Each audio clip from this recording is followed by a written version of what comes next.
Okay, now let's assume that they've progressed from poor fundamentals to decent fundamentals. You moved on to the Doug Nevins routine, which is warm up, possession, finishing on goal, crossing and finishing, and then playing three teams or two teams playing a big goal with one team on the outside of the bumpers with one touch.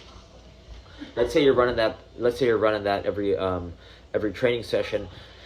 Now, when it comes to the games, if you have low subs, Doug Nevin used to take out the forwards halfway through the first half, right? Because if you take out the forwards halfway through the first half, and then you leave the subs on for halfway through the second half, they get into a nice rhythm.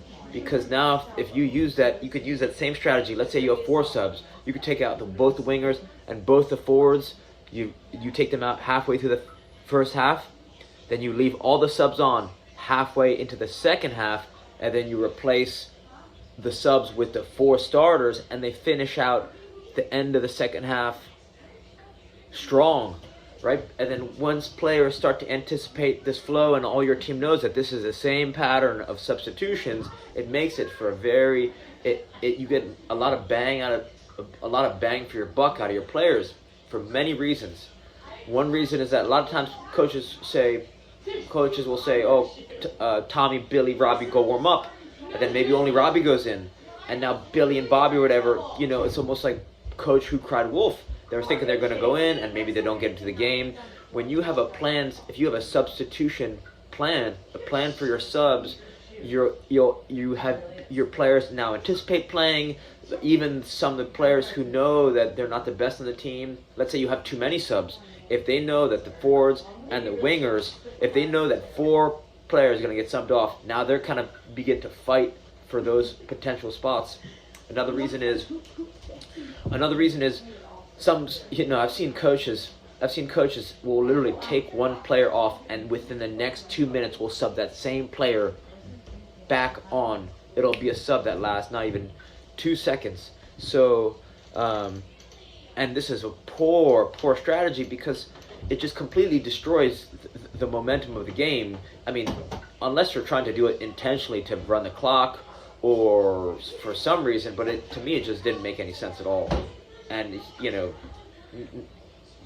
this is a coach who didn't play that much soccer growing up, and it is what it is. Anyway, so if you only have 2 subs, then you could just take out both the forwards, leave your subs on halfway through the first half. I'm sorry, both forwards come out, right? If you have 2 subs, both forwards come out halfway through the first half. You leave the subs on halfway into the second half, and then you replace them with the original forwards. And the reason I led with recognizing, right, in the first video, I led with recognizing whether you need to focus on skills fundamentals, or if they've graduated, if they do have good fundamentals, then you could start running good practice sessions. I led with that first because now you're going to increase work capacity, you're going to increase competitiveness, and getting the ball moving. And if they're technically sound, then now they can start to recognize space, they can open up, they know that they can, when they're attacking, they gotta open up the passing lanes, open up dribbling lanes, and then when they're defending as a team, right, compress towards the goal, compress and shift towards the goal, close passing lanes, close down dribbling lanes, make it harder for the other team to penetrate. But based on what you're saying, it sounds like, they're not very aware of